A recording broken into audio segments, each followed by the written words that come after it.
There was this article recently about the fact that they've uncovered information that, the Russians had actually given money to put out, hits on troops overseas, and probably something you experienced, and you put out a comment about that. But you also took it a step further and said, Russians and Chinese funding isn't just in wars and against people like you overseas, but it's also happening in our own homes. Can you just talk a little bit more about that? Both points. Yeah. I mean, how incredibly naive would it be for us to assume that our enemies, and they are our enemies, the Chinese and Russians,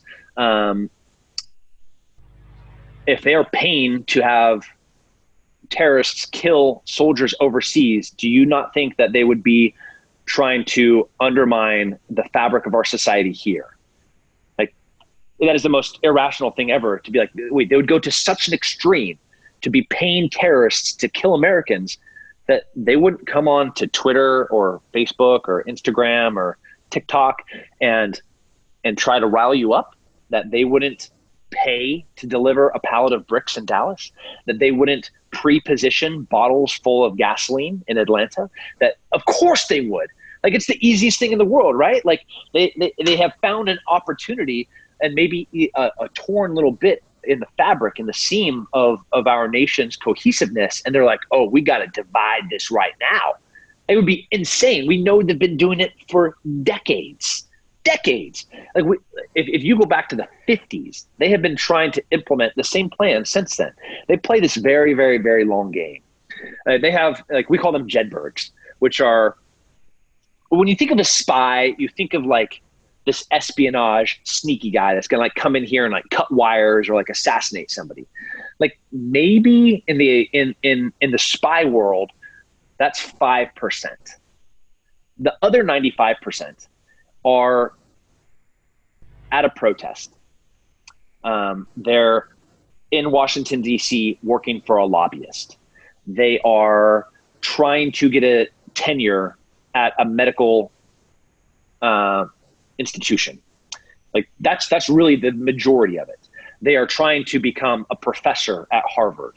Like, those are the really damaging ones that over time they'll be able to plant seeds of anti-American sentiment that will grow and flourish. And they do this over generations, and they're really, really good at it. But I don't know how as we watch what is a great protest, like, we're against racism for sure, right? If you're against racism, raise your hand. Everybody raises your hand. Like, are you against somebody putting their knee on somebody for 9 minutes and choking them to death? Yep, everybody's going to raise their hand. Like, are you for taking Molotov cocktails and throwing it inside of a Target? No, crickets, right? Like, nobody's for that. So how is this happening? Well, like, emotions are high, fear is high, and then there are professional agitators. You can call them whatever you want. I call them Jedburghs because, like, that's what we call them on our side. And these guys are literally putting gasoline on already a burning fire, like, literally, figuratively, and metaphorically. And it is completely for the sole purpose of dividing this country. During the elections in 2016, it was widely reported that both Russian and Chinese bots were manipulating social media and the election. Totally true. Did they stop doing that? They're like, oh, all right, I guess we're done. No, that's crazy, right? They got even better at it. And you think that they're like just far alt-right dudes, neo-Nazi dudes? No, they're not. Do you think that they're just Antifa, just like BLM, just protesters? No, they're not. There are a ton of them on both groups, like pro-LGBTQ, anti-LGBTQ, and they get so good. Like, they're not fake accounts, because they're real people that are running a variety of accounts, and they are members of these groups. And they're like, so let's say it's Tim Kennedy Green Beret at whatever Instagram, and I'm like, yeah, Brian, that's a really great idea. We should totally go and do that. Fantastic. And you're like, hey, I like this guy. I'm gonna like his comment. And like, your friends like me, and then over time, over years, that account gets stronger and there's more support. But then occasionally I'll like go over to that Antifa group and be like, oh, F you guys suck. And then like all of my friends and your friends are like, hey, yeah, I'm with Tim on that. That's a great plan. You guys suck. But all the while, I'm also running an account over on the Antifa side. Same little spy guy is over there, and I'm the first to reply. And I'm like, oh, you guys suck. You, Brian, suck. You, Tim, and all of your guys suck. And like, then it gets even more hotter, and then even more hateful things are said. The whole entire time, it's one guy running two accounts on opposite ends of the conversation that is just stoking the fire of hate. We know they do that. We know they're doing that. And they're doing it in real time. We're talking about a digital separation. To them, it's not.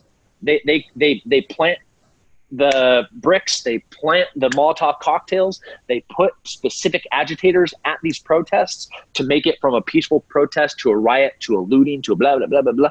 And then once that wheel is turning, man, they don't have to do anything else. They can just hang back, get back online, and say some more crap. So, yeah. And yet most people probably don't know that's happening. But if they did, like, so you've just said this, if people are nodding their head and saying, maybe that Tim is probably right, what do we do with that information?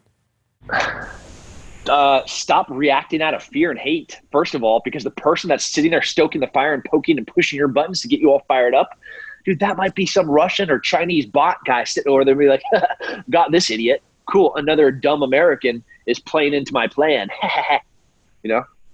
Now, just relax, man. We're all on the same side. We literally all agree with each other. There are some like little things that we need to tweak and improve about our society. Sure, we can go take down the statue of Christopher Columbus in Columbus, Ohio. I'm fine with that. Maybe I think it should stay, but if you think it should go, cool. We'll figure it out. But to sit there and to throw hate and to think about burning something down or destroying something and be like, hey, that's Starbucks. We should go smash that window. Oh, fortunately, there's a bunch of bricks right here. How convenient. You're like, come on, man. Don't be so naive. Don't be so easily played. And don't forget that we have real enemies out there that are trying to do us harm. The best case scenario they could have is us to continue down the path that we're on, which is hating each other. Now, what do you say to the kid who's 20 years old who says, Tim, they're not our enemies. Why do we have to fight with them? Can't we just get along? We're trying to make peace with Russia. The Chinese make our phones. Like, what do you say to that argument that that's an old way of thinking or that's a military guy's way of thinking? I'm not saying I agree, but they are literally right now in China forcing abortions on Muslims. Like right now. Am I Muslim? No. Do I think forcing somebody to not be able to have a child or the child they're carrying has to be aborted because I don't believe with their religion? That's pretty un-American, right? So I'm gonna be like, yeah, I'm against that. Like, do you know what they do to homosexuals in those countries? Like, I'm not a homosexual. I have a beautiful wife with some fantastic kids. Do I care what you do? Absolutely not. Do I support you being able to make any life decision that you want about whatever your sexual preference is or sexual identity? For sure. I will go make you a marijuana hemp-based cake that says like love wins in a beautiful gay rainbow and bring it over to you and I will officiate your wedding because that's what being American is.